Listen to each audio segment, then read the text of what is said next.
होती, लेकिन ये बता कि मैं वहाँ पर क्यों जाऊँ? राधिका, वो ये बताना चाहता है कि वो तुमसे प्यार करता है। अगर तुम उससे प्यार नहीं करती तो तुम्हें बताना ही पड़ेगा ना। मैं तेरी बात नहीं समझी। सिंपल सी बात है, तुझे समझ में नहीं आती। देख राधिका, मना करने से वो नहीं मानेगा। तू अच्छी तरह से उसे समझाएगी तो समझ जाएगा। हम उसे बचपन से जानते हैं, तू जानती है ना। तो फिर घबराती क्यों है? साफ साफ जाकर बता दे, सब ठीक हो जाएगा।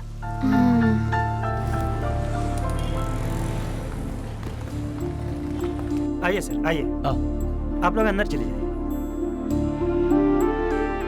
इतनी परेशान क्यों हो? आराम से बैठो। तुम्हारे पिताजी के बारे में बोला, उसके लिए सॉरी। ये बताओ, मुझे यहाँ क्यों बुलाया? क्या बात है? बचपन में 8वीं क्लास से ही तुमको लव करता हूँ, पर कैसे कहूँ, कुछ समझ नहीं पा रहा था। तो एमडी कहेगा तुम्हारी परेशानी है। चलो बैठो। एक दिन तुम स्कूल नहीं आई, मैंने पूरा स्कूल ढूंढा, सबको तुम्हारे बारे में पूछा, किसी को पता नहीं था। फिर पढ़ाई के टेंशन में सब भूल गया, और जब तुम्हें बस में देखा तो सब कुछ याद आ गया। बस में एक नज़र देखा तो पहचान लिया कि तुम राधिका हो। मैं बस यही कहना तुम चाहता जैसा चाहते हो वैसा नहीं हो सकता। मेरी माँ मुझे बहुत मुश्किल से पढ़ा रही हैं। मैं उन्हें धोखा नहीं दे सकती। प्यार के नाम पर बाइक्स पर घूमना, सिनेमा देखना, गार्डन में हाथों में हाथ डालकर घूमना, ये सब मुझे पसंद नहीं है। अब हम अगले हफ्ते मिलेंगे, ओके? मैं जो भी कह रही हूँ तुम समझने की कोशिश करो। तुम्हारे लिए भी यही अच्छा होगा कि इन सब बातों को दिमाग से निकालो। ए, अकल नहीं है क्या? दो लोग बैठकर बातें कर रहे हैं, ऐसे झांक रहे हो? मामा जी, मामा जी, मामा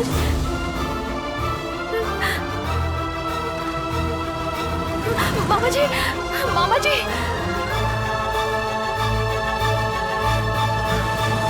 मामा जी, आप मुझसे बात कीजिए। इस तरह चुप मत रहिए आप। मैंने ऐसा कोई गलत काम नहीं किया है। गलत काम नहीं किया है ना, तो उसके साथ अकेले होटल तक क्यों गई? विश्वास कीजिए मामी जी, मेरा उसके साथ कोई संबंध नहीं है। जब तक तुम यहाँ हो, जैसे चाहो रह सकती हो, लेकिन आज के बाद मुझसे बात मत करना।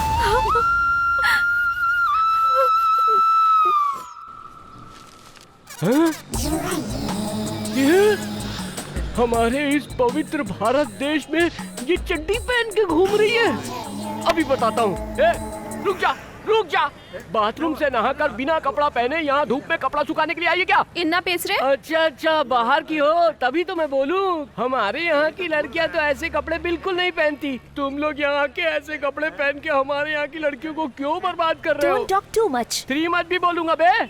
ऐसे कपड़े पहन रही है, जांग दिख रही है, टांग दिख रही है, मटक मटक के चल रही है, हमारे को सबको बर्बाद करना चाहती तू।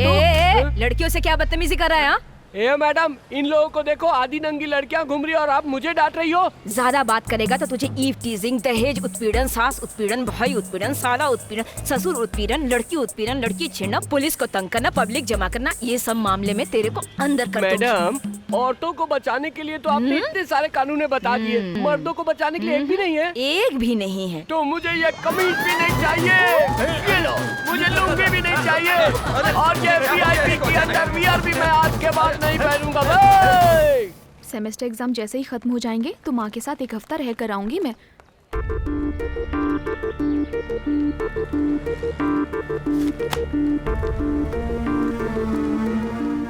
तुम मेरे साथ ऐसा क्यों कर रहे हो? क्या तुम्हें मुझ पर जरा सी भी दया नहीं आती? मेरे मामा जी ने मुझे गलत समझा।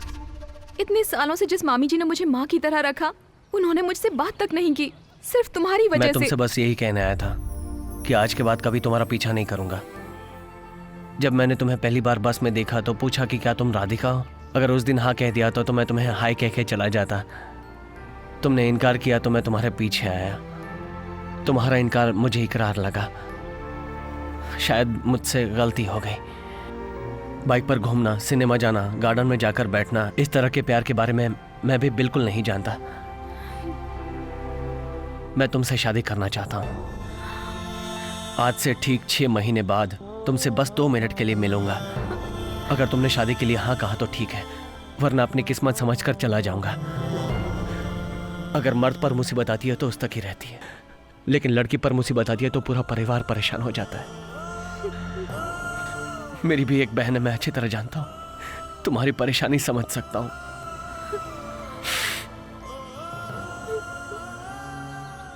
तुम्हें रेस्टोरेंट में बुलाना मेरी गलती थी, मुझे माफ कर दो। तोड़ दिया दिल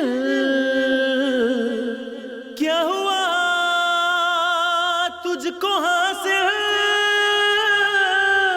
अब मैं चल पड़ा हूँ तेरी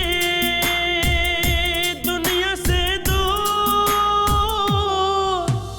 गुनाह हुआ चाहत का एक महल बनाया था, गुनाह हुआ उसमें मैंने तुझे बिठाया था, गुनाह हुआ सपने तेरे संग जीने का देखा था, गुनाह हुआ तुझे अपनी जान समझ में बैठा था।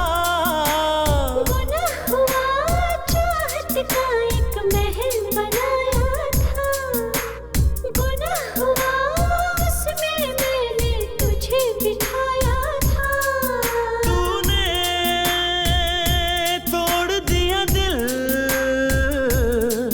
क्या हुआ तुझको हासिल।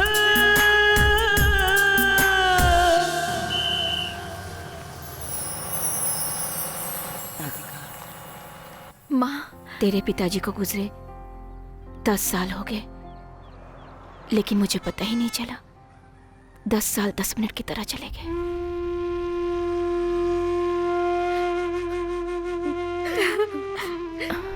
रो मत बेटी, रो मत। क्यों रो रही हो तुम?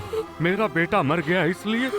नहीं बेटा, तू मेरी पोती नहीं, मेरा पोता है। हिम्मत से काम लो, दिल में विश्वास रखो, ऊपर वाला सब अच्छा करेगा। अरे जल्दी कीजिए, अगर ये बस छूट गई तो ऊपर में ही बस मिलेगी। दूसरी जात वालों को क्यों शामिल किया गया? क्या हुआ? मालिक मुझे ही देख रहे हैं। यही वजह है कि तेरी शादी नहीं होती है। माँ जी आप देखिए, आप देखिए, मुझे देखिए।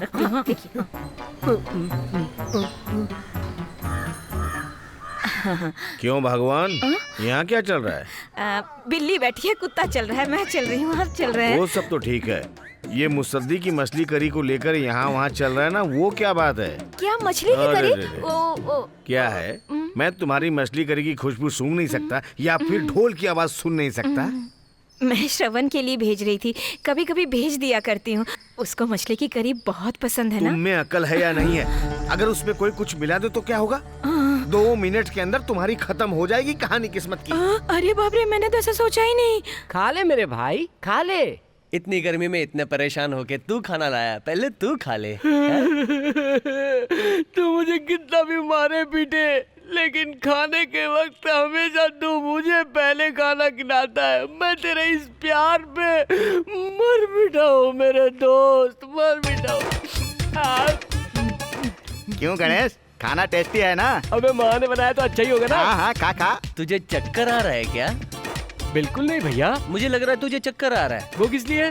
सच कहूँ तो मुझे लगा कि हमारे दुश्मनों ने खाने में जहर मिलाया है, इसलिए तुझे पहले खिला दिया, खाने की थोड़ी टेस्टिंग हो जाए, है ना? क्या खाने में जहर है कि नहीं है उसका टेस्ट करने के लिए तूने मुझे चुना? यही तेरा प्यार है? 100 मील दूर से खाना आता है और तुमको इसकी कदर भी नहीं है। जिया जी, सादा भोजन उच्च विचार खाओ ना। शेर भूखा मर जाएगा पर घास नहीं खाएगा। तो क्या खाओगे, हमारा भेजा?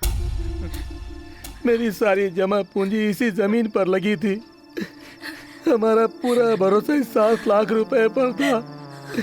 इस नोटिस को देख कर लग रहा है जैसे सब कुछ खत्म हो गया। फिक्र मत कीजिए जी, सब ठीक हो जाएगा। अब कुछ नहीं हो सकता, कुछ नहीं हो सकता। क्लास में नहीं आई, यहाँ क्या कर रही है? घर में बहुत टेंशन चल रही है। क्या हुआ? कुछ दिनों पहले मेरे मामा जी ने एयरपोर्ट के पास 2 ग्राउंड जमीन खरीदी थी। अचानक से नोटिस आया है कि एयरपोर्ट को पड़ा करने वाले हैं। पूरा परिवार परेशान है। मेरी तो समझ में नहीं आ रहा कि क्या करूं। ये बताओ राधिका, जमीन किससे ली थी? श्रवण, क्या हुआ जयंती? मैंने तुम्हें ये बात बताई, राधिका को पता नहीं चलना चाहिए। फोन रखो, मैं देख लूंगा। जासूसी कर रहा था गधे। क्या बात है, दरवाजा क्यों बंद कर रहे हो? ए चाचा, ए तमीज से बात कर मुझसे। सुनो, कितनी बार कहा था उस एयरपोर्ट वाली जमीन को किसी को दिखाना मत, लेकिन तुम समझे नहीं। वो जमीन के कागजात तैयार किए और महुआ के रामनाथ को बेच दी।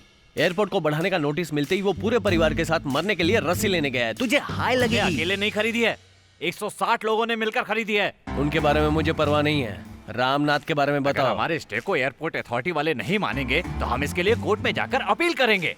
इससे बात करने का कोई फायदा नहीं है। सुन गणेश, हाँ। जल्दी जेसीबी राव को फोन लगा। अभी लगाता हूँ। अच्छा चाचा, पिछले साल गांव में घर बनाया था, खर्चा कितना हुआ था? 20 लाख। लेकिन तुम क्यों पूछ रहे? हाँ, उस 20 लाख के घर को 4000 में फिक्स कर दूंगा। क्या कहा? आधे घंटे जेसीबी के लिए 3000, पेट्रोल के लिए 1000, तोड़ने के लिए कह दूंगा, तोड़ देंगे। सिंपल है। क्या बकवास कर रहा है हेलो, तू? जेसीबी राव साहब हैं क्या? हाँ, उनको जरा बोलिए 6 घंटे के लिए वो चाहिए, लाइन पे बने रहे। मेरा काम कर दो वरना जेसीबी घर में घुस जाएगा। एक नया घर तैयार हुआ है, उस घर को तोड़ना है। नए घर को क्यों तोड़ना है? उसका वास्तु सही नहीं है ना। अच्छा बताओ मुझे क्या करना होगा? वो रोता हुआ परिवार मुस्कुराना चाहिए, वरना डीजल डाल के तैयार है। अरे फोन बंद करना। देखिए सर, आपने 2 साल पहले जमीन को 7 लाख में खरीदा था, मैं जानता हूँ। आज इसकी कीमत भले ही 10 लाख रुपए है, लेकिन मैं आपको 8 लाख रुपए ही दे सकता हूँ। अपने ओरिजिनल डॉक्यूमेंट दीजिए और इस पर साइन कर दीजिए। चलो साइन करवाओ। ये लीजिए। Thanks sir. अगर किसी मंत्री के पास गए होते तो मैं कभी नहीं डरता, लेकिन इन लड़कों के पास किनसे? सेल फोन से इतने बड़े बड़े काम करवा लेते हैं। बोल राधिका। वो जमीन वाली प्रॉब्लम सॉल्व हो गई है। ओनर खुद ही आकर सेटल करके चला गया। किसी ने रेकमेंड किया था। समझ नहीं आ रहा कि खुशी के मारे क्या करूं। एक काम कर, सिद्धिविनायक मंदिर जा, प्रसाद चढ़ा, नारियल चढ़ा, तेरे मन को शांति मिलेगी। ठीक है। आपने सही कहा, एमएलए साहब गलत रास्ते पर जा रहे हैं। नदी से बालू निकालने का कॉन्ट्रैक्ट इसने अपने बेनामी कंपनी के नाम पर ले रखा है। हर दिन 250 गाड़ी का परमिट लेकर 400 से 500 गाड़ी निकाल रहे हैं। सारा बालू दमन से हैदराबाद जा रहा है, वो भी ट्रकों में भरकर। हमने सारे चेक पोस्ट पर पूछताछ कर ली है। तहसीलदार को मैं साथ लाया हूँ। बुलाओ। बताइए सर। साहब नमस्ते। ये सब क्या हो रहा है? राजनेताओं के सामने हम क्या कर सकते हैं सर? एक सरकारी ऑफिसर को ऐसी बातें नहीं करनी चाहिए। हमारे जिले में नदी का पानी बिल्कुल ही नहीं आता, जिसके कारण खेती करना मुश्किल हो गया। अब रह गई बात वहाँ के बालू की। अगर ये लोग बालू निकाल लेंगे तो क्या होगा? पानी कहाँ से आएगा? नदी से बालू निकालना माँ के गर्भ को उजाड़ने के समान होता है। कहाँ है राजकिशोर? बेटा, अभी उससे कुछ भी पूछोगे तो कहेगा वो कुछ नहीं जानता। सब उसके बेनामी कंपनी के नाम पर हो रहा है। थोड़ा धीरज रखेंगे तो उसे रंगे हाथ पकड़ सकते हैं।